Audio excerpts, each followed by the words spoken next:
Before I begin my sermon, let me just assure you of a couple of things. The stories I'm telling in the sermon are told with the permission of either the patient or their family member, and all of their personal identifying information has been changed to protect their privacy, lest you fear that you yourself will end up in one of my sermons. I also want to start with a confession. Hospice chaplaincy is not nearly as glamorous or serene as Hollywood would have you believe. I do not spend most of my time sitting quietly at the bedside, holding the hand of the soon-to-be deceased, offering insightful words of grace and comfort, and singing their favorite hymns. It does happen that way occasionally, minus the hymn singing, never do that. But most of my time, most of my work is done in the weeks and months before someone dies, followed by a year or more accompanying and supporting the deceased loved ones as they journey with their grief and learn to live in a new normal. Most often, my bedside work includes helping patients struggle to accept the loss of autonomy and freedoms they once enjoyed. It is about helping them make meaning out of lives, come to terms with their regrets, and whenever possible, find reconciliation for all that weighs on their minds and souls. In my work setting, I serve people of many faith traditions and some with no religious affiliation at all. I work with people from a wide spectrum of life experiences, economic resources, and countries of origin.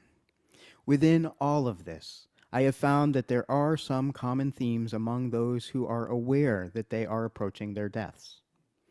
One of the most common themes I observe with my patients and their loved ones is the struggle to accept changes and independence. They struggle to ask for and accept help. It is not easy, I know this myself, it is not easy admitting that we can no longer do the things we were once able to do. Yet I have witnessed the joy adult children and grandchildren, nieces and nephews and friends who are younger, I have witnessed the joy they all experience when my patients are able to ask for help and they are able to care. Of course, once everyone is over the hump of resistance and has adapted to those changing needs, but still there's joy in that helping. Often I find myself facilitating conversations among family members as they struggle to make decisions about care after a patient is no longer able to advocate for themselves. I cannot emphasize enough the importance of having those uncomfortable yet utterly important conversations with your family. Clearly articulate when you want curative treatment and when you want comfort-focused care, when you want life-saving measures, and when it is time to let the body's natural limitations occur. But don't stop at those decisions. Discuss what you want after your death, cremation or burial, the elements to your memorial service, whether or not you want a grave or a marker, what you want done with your remains. Just the other week, I was asked by a patient's daughter to help her ask her 90-year-old dying mother what her mother wanted to be buried in. What a gift it would be if we were able to have those conversations long before we were faced with making the decision in the immediacy. And we can. Another common theme I often encounter is a fear of dying. For some, this fear is theologically grounded, born of years or decades of belief that they will be judged by a harsh deity for not living their lives properly enough.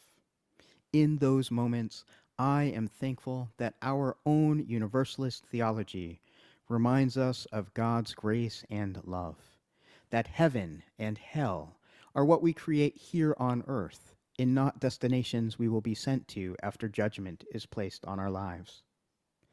But for most of the people with whom I work, they fear death. It is not a fear of what happens after they die, but rather a fear that the dying process itself will be painful.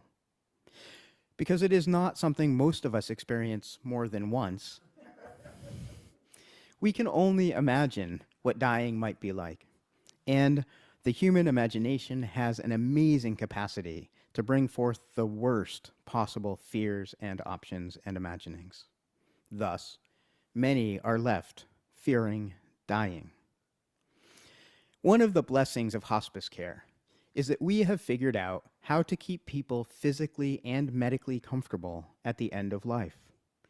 Our goal is to always maximize the quality of life one has for whatever time they have left. Quality of life includes pain management through the end of life. And because of this, it is rare that a patient on hospice experiences anything less than physical peace as they die. But getting to that place of trusting this, that takes many patients time and assurance. So for me, as I am building that trust with my patients and their families, I invite my patients to reflect on their lives, exploring with them what has brought them the most meaning and what has caused them the most strife. I have observed that most regrets resolve around strained or discontinued relationships with loved ones and friends. Some have shared regrets of things done or not done, as was the case with my patient M. I was on call, and I received a page to rush to the hospital to visit her. I entered the room knowing only that M, the 96-year-old matriarch of the family, had requested the chaplain visit as soon as possible to hear her confession, and that she was Baptist. She filled less than half the hospital bed and looked frail of body, though there was still a brightness in her eyes. Surrounding her bed were several members of her family, 5 generations worth, holding vigil. There was a somber feel to the group, and a brief hush rippled through the room when I entered. I introduced myself as the chaplain, moving to stand bedside and take her hand as she reached it out to me. I asked her if she'd like to speak privately or in front of her family, and in a weak, shaky voice, she answered, "Privately." So I kicked the family out of the room, closing the door behind them, and I sat back down in the chair by her bed, again holding her hand. She was dying. I knew it, and she knew it. "What's on your mind today?" I asked her. There was something about her, a properness that was almost palatable. She gently squeezed my hand and in a whisper said, "Will you hear my confession?" "Of course," I replied, clarifying the religion just a little bit. And in her shaky voice, she said, "I must confess that I have never sworn in my life, but I have always wanted to. I would very much like to try doing so before I die." "Okay," I said. "You want to do that now?" She gently nodded, took a long, steady breath in, and out came a stream of profanity, the likes of which I had never heard before in my life. And I did 20 years of youth ministry. We maintained deep eye contact as she swore and swore and swore, and she whispered the last few words. We were still smiling, and then broke out into ridiculously silly giggles. She squeezed my hand, said thank you, bring my family back in, then closed her eyes and breathed her last breath. As I reflected on my visit afterwards, I wondered how her life might have been different if she had chosen to swear earlier in her life rather than waiting till 96. Would that have changed the ways her family interacted with and loved her? Would she have found that same level of glee at the end of life? Who knows? Another of my patients, let's call her D, taught me about the importance of not waiting until the very end to do that which you've always dreamed of doing. By the time she and I met, she was too weak to walk any distance further than across her bedroom. She was in her early 90s and was declaratively not a religious person, though was delighted that anyone would come visit her. We would play cribbage together, and during our games, out came bits and pieces of her life story. One of my favorites was from her 80th birthday. She shared with me that as a young woman, she had always wanted to experience being on the beach with the sun shining down upon her naked body. So shortly before her 80th birthday, she fell ill and decided that before she was too sick to do so, she would go to a local nude beach. She inspired two of her closest friends, both a good 20 or so years younger, to join her. The three of them took an hour's bus ride to their beach of choice, but when they arrived, her friends decided that they were not comfortable entering the nude beach. Undeterred by their cowardice, Dee left her clothes with her friends and streaked across the beach. As she talked and reflected on her life, she shared with me that after raising her children into good human beings, the thing she was next most proud of was that she fulfilled her desire for that experience on the beach. That she didn't let her age or embarrassment or fear stop her from doing something she had always wanted to do. It's a good reminder. Both M and D remind me of the importance of embracing and doing the things we've always wanted to do, particularly if those things bring us glee and joy and don't harm others. Thankfully, as Unitarian Universalists, our faith does not teach us a theology of denial, but rather encourages us to embrace life and experience.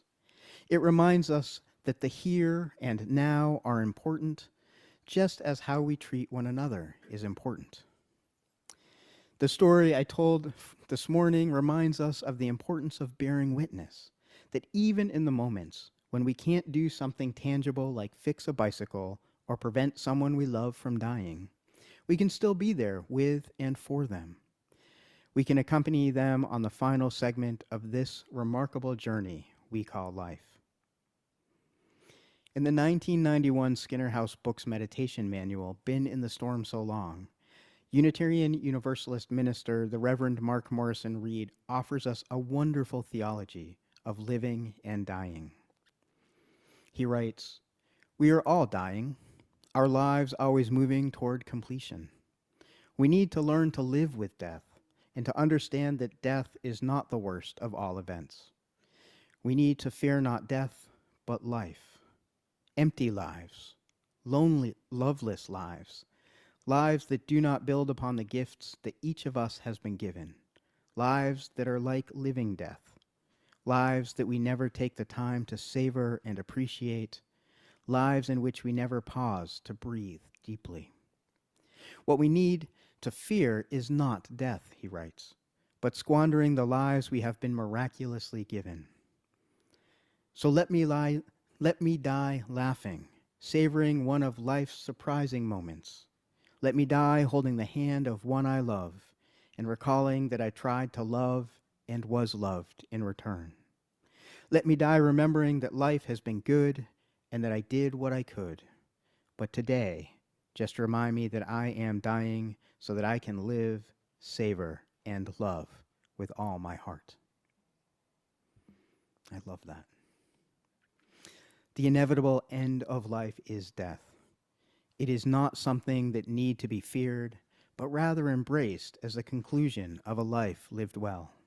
And in those circumstances where we may struggle to believe we did not live our lives as well as we could, may we find forgiveness. There is a Sufi tradition at funerals wherein those in attendance are asked to forgive the deceased for any transgressions they may have made against us, and for us to forgive ourselves for any ways in which we may have let the deceased down. I find this tradition to be a powerful reminder that through forgiveness, we can find peace of heart and soul. Forgiveness is a spiritual act. It is a choice.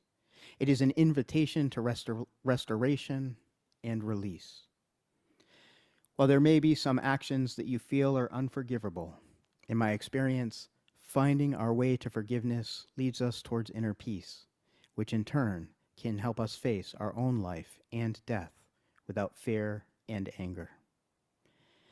May our hearts always stir with compassion, and may we all have the courage to do the things we most want while we can, rather than arrive at our deathbed wishing we had.